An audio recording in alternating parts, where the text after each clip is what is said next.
This is Lieutenant George Ponder with the Jefferson County Sheriff's Office.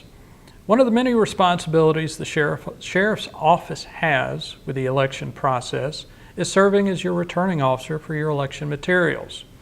These materials are to be delivered by the Chief Inspector to one of the 5 return locations in Jefferson County. We staff return sites in Bessemer, Gardendale, Centerpoint, Homewood, and downtown Birmingham. As a general rule, you will return your materials to the same location where you attended the poll workers training school. If the return location is different from your poll workers school, it will be announced at the school.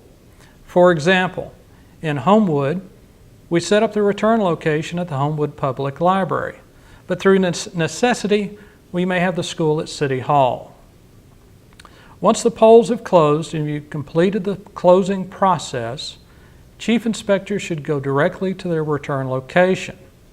At each location, deputies will be present to check in your returns.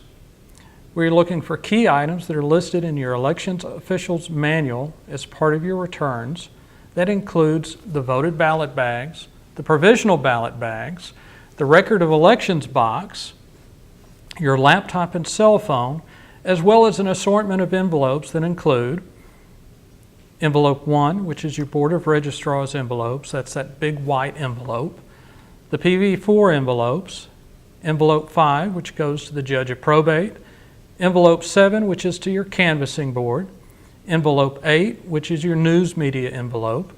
Envelope 10, which contains your thumb drive. Envelope 11, which holds your machine keys. Envelope 12, which holds your leftover election supplies. Now keep in mind, for primary elections, you will also have an envelope for the Democratic and Republican parties. These envelopes will go inside your plastic bag. Now the plastic bag may be white or clear, but regardless, these envelopes go in that plastic bag. These envelopes do not go inside your record of elections box, the voted ballot bags, or anywhere else besides the plastic bag.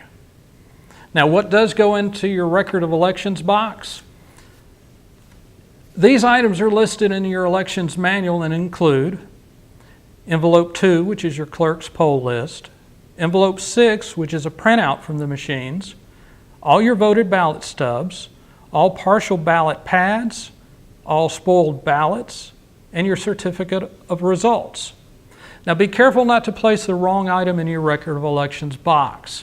If this happens, when you make your return, you'll be asked to pull aside, unseal the box, locate the items, and then reseal the box. To avoid delays during the return process and to ensure a proper return is made, it is important that you ensure that only the items listed above are sealed in your record of elections box. Again, the deputies will verify that you have all the required materials with your elections return. And if all is in order, you'll be free to go. It is critical that you verify that you have all the required materials before you leave your voting precinct. Should you be missing an item, you'll be required to return to your voting precinct and return the missing items. If there's any doubt as to the closing procedure or where an envelope goes, please refer to your elections officials manual. The Sheriff's Office strives to process election returns as quickly and accurately as possible, but this process does take time due to the number of voting precincts involved.